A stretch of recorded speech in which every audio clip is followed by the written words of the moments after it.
शांती. आज आहे 18/11/23ची मुरली. मुरलीचे महावाक्य आहे, गोड मुलांनो, मनुष्याला देवता बनविण्याच्या सेवेचा तुम्हाला खूप खूप शौक असला पाहिजे, परंतु या सेवेसाठी स्वतःमध्ये हड्डी धारणा अर्थात गहिरी धारणा असली पाहिजे. प्रश्न आहे, आत्मा गलिच्छ कशी बनते? आत्म्यावर कोणती घाण चढते? उत्तर आहे, मित्र संबंधींच्या आठवणीने आत्मा गलिच्छ बनते. 1 नंबरचा कचरा आहे देह अभिमानाचा. नंतर मग लोभ मोहाचा कचरा सुरू होतो. या विकारांचा कचरा आत्म्यावर चढतो. मग बाबांची आठवण विसरायला होते, सेवा करू शकत नाहीत. गीत आहे, तुम्हारे बुलाने को जी चाहता है. ओम शांती. हे गाणे अतिशय सुंदर आहे. मुले गॅरंटी सुद्धा देतात की तुमचे ऐकून मग हे ज्ञान ऐकण्याची इच्छा होते. आठवण तर मुले करतात, हे सुद्धा नक्की आहे. कोणी आठवण करत असतील, भेटले सुद्धा असतील. म्हटले जाते, कोटींमधून कोणीच येऊन हा वारसा घेतात. आता तर बुद्धी खूप विशाल झाली आहे. जरूर 5000 वर्षांपूर्वी सुद्धा बाबा राजयोग शिकविण्यासाठी आले असतील. सर्वप्रथम तर हे समजावून सांगायचे आहे की ज्ञान कोणी ऐकवले होते, कारण हीच मोठी चूक केली आहे. बाबांनी समजावून सांगितले आहे, सर्व शास्त्रमयी शिरोमणी गीता आहे भारतवासियांचे शास्त्र. फक्त मनुष्य हे विसरून गेले आहेत की सर्व शास्त्रमयी गीता कोणी गायली आणि त्यामधून कुठला धर्म स्थापन झाला. बाकी गातात जरूर, हे भगवान आप आओ. भगवंत जरूर येतातच. नवीन पावन दुनियेची रचना रचण्यासाठी. साऱ्या दुनियेचेच तर फादर आहेत ना. भक्त गातात देखील, आप आओ तो सुख मिले या शांती मिले. सुख आणि शांती 2 गोष्टी आहेत. सतयुगामध्ये जरूर सुख सुद्धा आहे. बाकी सर्व आत्मे शांती देशामध्ये आहेत. हा परिचय द्यावा लागेल. नवीन दुनियेमध्ये नवीन भारत रामराज्य होते. त्या राज्यामध्ये सुख आहे. तेव्हाच तर राम राज्याची महिमा आहे. त्याला रामराज्य म्हणतात. तर याला रावण राज्य म्हणावे लागेल, कारण इथे दुःख आहे. तिथे अर्थात सतयुगामध्ये सुख आहे. बाबा येऊन सुख देतात. बाकी सर्वांना शांतीधाममध्ये शांती मिळते. शांती आणि सुखाचे दाता तर बाबा आहेत ना. इथे आहे अशांती आणि दुःख. तर मग बुद्धीमध्ये हे ज्ञान झिरपत राहिले पाहिजे. यामध्ये स्थिती अतिशय चांगली पाहिजे. असे तर छोट्या मुलांना सुद्धा शिकवले जाते, परंतु अर्थ समजावून सांगू शकणार नाही. यामध्ये हड्डी धारणा अर्थात गहिरी धारणा पाहिजे. जर कोणी पुन्हा प्रश्न विचारला तर समजावून सांगू देखील शकेल. स्थिती खूप चांगली पाहिजे. नाहीतर कधी देह अभिमानामध्ये, कधी क्रोध, तर कधी मोहामध्ये पडत राहतात. लिहितात देखील, बाबा आज मला क्रोधाने ग्रासले, आज मी मोहात अडकलो. जर स्थिती मजबूत असेल तर यामध्ये अडकण्याची गोष्टच राहत नाही. खूप शौक असतो मनुष्याला देवता बनविण्याची सेवा करावी. गाणे देखील खूप छान आहे. बाबा तुम्ही आलात तर आम्ही खूप सुखी होऊ. बाबांना यायचे तर अवश्य आहे, नाही तर पतिसृष्टीला पावन कोण बनविणार?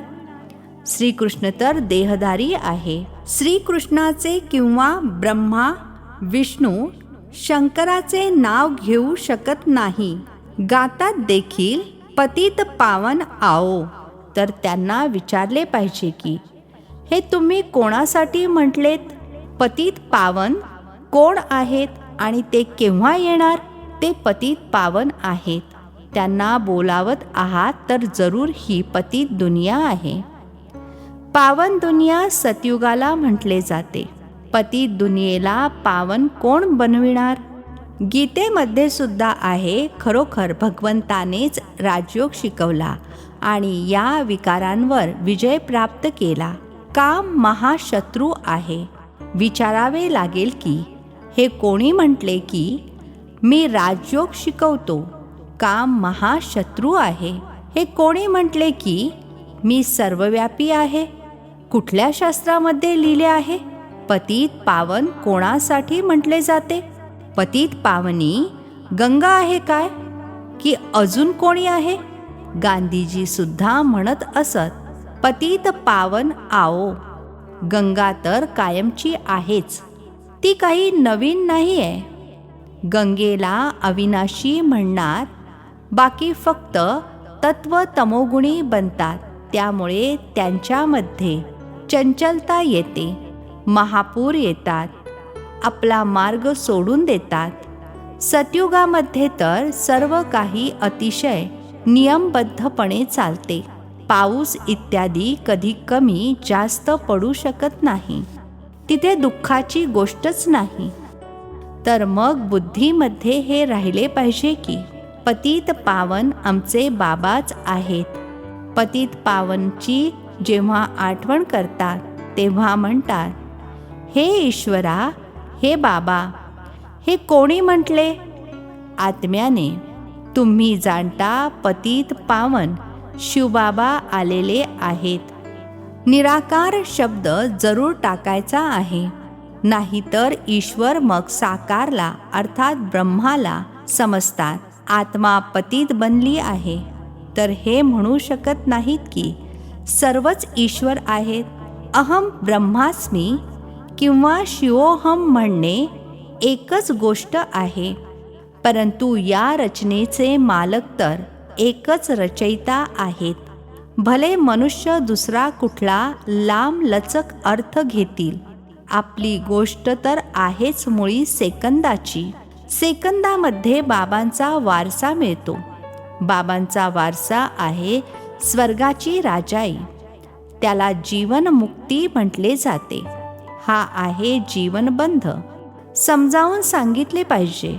खरोखर जेव्हा तुम्ही याल तेव्हा जरूर तुम्ही आम्हाला स्वर्गाचा मुक्ती जीवनमुक्तीचा वारसा देणार. म्हणून तर लिहितात, मुक्ती जीवनमुक्ती दाता एकच आहेत. हे देखील समजावून सांगावे लागेल. सतयुगामध्ये आहेच एक आदी सनातन देवी देवता धर्म. तिथे दुःखाचे नाव देखील नाही. ते आहेच सुखधाम. सूर्यवंशी राज्य चालते. मग त्रेतामध्ये आहे चंद्रवंशी राज्य. मग द्वापरमध्येच इस्लामी बौद्धी येतील. सारा पार्ट पूर्वनियोजित आहे. एका बिंदूप्रमाणे असलेल्या आत्म्यामध्ये आणि परमात्म्यामध्ये केवढा पार्ट नोंदलेला आहे. शिवच्या चित्रांमध्ये सुद्धा हे लिहावे लागते की मी आकाराने ज्योतिर्लिंगा एवढा मोठा नाही आहे. मी तर ताऱ्याप्रमाणे आहे. आत्मा सुद्धा तारा आहे. गातात देखील, भ्रुकुटी के बीच में चमकता है अजब सितारा. तर मग ती आत्माच झाली ना. मी सुद्धा परमपिता परम आत्मा आहे, परंतु मी सुप्रीम पतित पावन आहे. माझे गुण वेगळे आहेत. तर मग सर्व गुण देखील लिहावे लागतील. एकीकडे शिवची महिमा, दुसरीकडे श्रीकृष्णाची महिमा. विरुद्ध गोष्टी आहेत. शब्द अतिशय चांगल्या रीतीने लिहावे लागतील, ज्यामुळे मनुष्य वाचून व्यवस्थित समजू शकतील. स्वर्ग आणि नरक, सुख आणि दुःख हवे तर श्रीकृष्णाचा दिवस आणि रात्र म्हणा, नाही तर ब्रह्माचा म्हणा. सुख आणि दुःख कसे चालते हे तर तुम्ही जाणता. सूर्यवंशी आहेत 16 कला, चंद्रवंशी आहेत 14 कला. ते संपूर्ण सतोप्रधान, ते अर्थात चंद्रवंशी आहेत सतो. सूर्यवंशीच मग चंद्रवंशी बनतात. सूर्यवंशी मग त्रेतामध्ये येतील तेव्हा जरूर चंद्रवंशी कुळामध्ये जन्म घेतील. भले राजाई पद घेतात. या सर्व गोष्टी बुद्धीमध्ये खूप चांगल्या रीतीने पक्क्या केल्या पाहिजेत. जो जितका आठवणीमध्ये राहील, देही अभिमानी असेल तर धारणा होईल. ते सेवासुद्धा खूप चांगल्या रीतीने करतील. दुसऱ्यांना समजावून सांगण्यासाठी ते स्पष्ट करून सांगतील की आम्ही असे बसतो, अशी धारणा करतो, असे समजावून सांगतो. अशा रीतीने विचारसागर मंथन करतो. त्याचे संपूर्ण वेळ विचारसागर मंथन चालत राहील. ज्यांच्यामध्ये ज्ञान नाही त्यांची गोष्ट वेगळी आहे. धारणा होणार नाही. धारणा होत असेल तर मग सेवा करावी लागेल. आता तर सेवा खूप वाढत जात आहे. दिवसेंदिवस महिमा वाढत जाईल. मग तुमच्या प्रदर्शनीमध्ये सुद्धा कितीतरी येतील. पुष्कळ चित्रे बनवावी लागतील. खूप मोठा मंडप बनवावा लागेल. तसे तर हे समजावून सांगण्यासाठी एकांत पाहिजे. आपली मुख्य चित्रे आहेतच, झाड, गोळा आणि हे लक्ष्मीनारायणाचे चित्र. राधे कृष्णाच्या चित्रावरून तितकेसे समजू शकत नाहीत की हे कोण आहेत. या समयी तुम्ही जाणता की बाबा आम्हाला आता अशा प्रकारे पावन बनवत आहेत. सर्वच काही एक समान संपूर्ण बनणार नाहीत. आत्मा पवित्र होईल, परंतु बाकी ज्ञान थोडेच सर्वजण धारण करतील. धारणा होत नाही तर समजून येते की हे कमी पद प्राप्त करतील.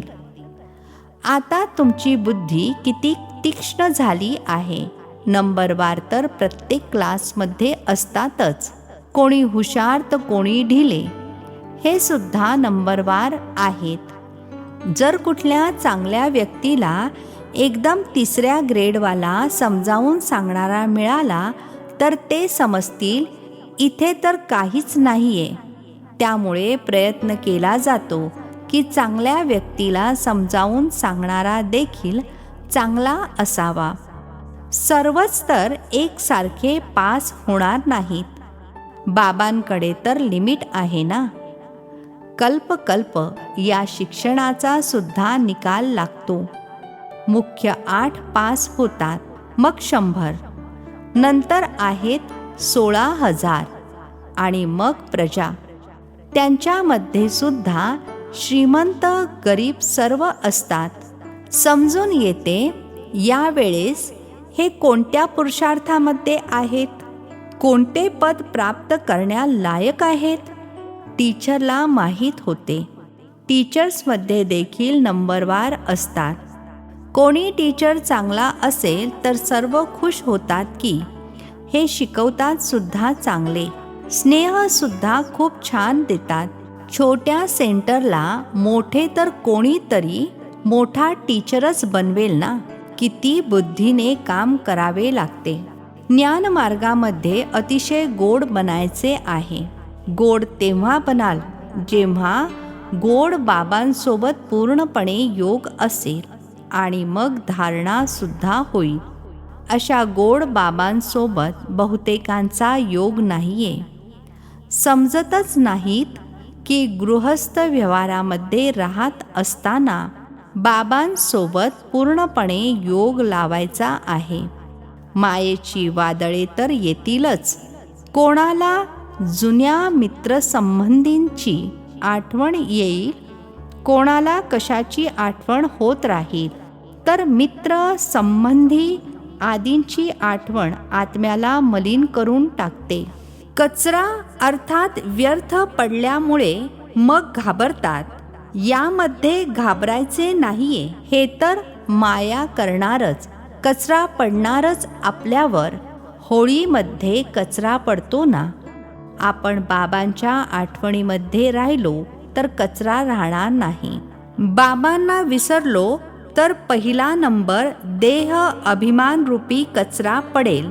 मग लोभ, मोह इत्यादी सर्व येतील. आपणच आपल्यासाठी मेहनत करायची आहे, कमाई करायची आहे आणि मग आप समान बनविण्यासाठी मेहनत करायची आहे. सेंटरवर सेवा चांगली होते. इथे अर्थात मधुबनला येतात तर म्हणतात, आम्ही जाऊन प्रबंध करू, सेंटर उघडू आणि इथून गेले तर खलास. बाबा स्वतः देखील म्हणतात, तुम्ही या सर्व गोष्टी विसरून जाल. इथे अर्थात मधुबनमध्ये तर भट्टीमध्ये राहावे लागेल, जोपर्यंत समजावून सांगण्यालायक होतील. शिवबाबांसोबत तर सर्वात गोड कनेक्शन आहे ना. समजू शकतात कुठल्या प्रकारची सेवा करतात. स्थूल सेवेचे फळ अवश्य मिळते. खूप हड्डी सेवा अर्थात कठोर मेहनत करतात, परंतु विषय तर आहे ना. त्या अर्थात लौकिक शिक्षणामध्ये सुद्धा विषय असतात, तर या आत्मिक शिक्षणामध्ये सुद्धा विषय आहेत. पहिल्या नंबरचा विषय आहे आठवण, नंतर अभ्यास. बाकी सर्व गुप्त आहे. या ड्रामाला सुद्धा समजून घ्यावे लागते. हे सुद्धा कोणाला माहीत नाही आहे की प्रत्येक युगामध्ये 1250 वर्ष आहेत. सतयुग किती वेळ होते? अच्छा, तिथे कोणता धर्म होता? इथे सर्वात जास्त जन्म कोणाचे असले पाहिजेत? बौद्ध, इस्लामी इत्यादी इतके जन्म थोडेच घेणार. कोणाच्याही बुद्धीमध्ये या गोष्टी नाहीत. शास्त्रवादींना विचारले पाहिजे की तुम्ही भगवानुवाच कोणाला म्हणता? सर्व शास्त्रमयी शिरोमणी तर गीता आहे. भारतामध्ये सर्वप्रथम तर देवी देवता धर्म होता. त्यांचे शास्त्र कोणते? गीता कोणी म्हटली आहे? श्रीकृष्ण भगवानुवाच तर होऊ शकत नाही. स्थापना आणि विनाश करणे हे तर भगवंताचेच काम आहे. भले मग श्रीकृष्ण केव्हा आले?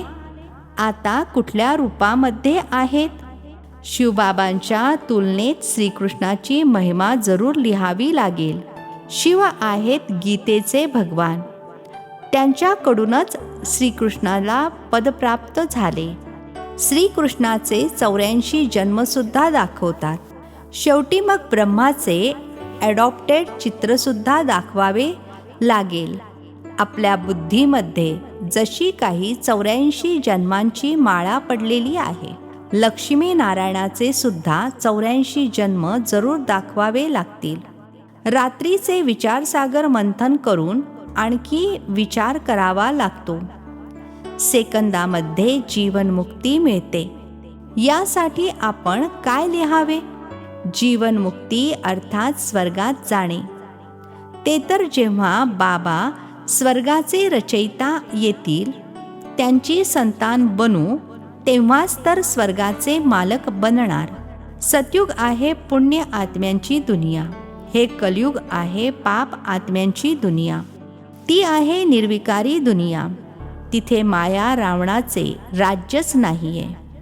भले तिथे हे सारे ज्ञान राहत नाही, परंतु मी आत्मा आहे.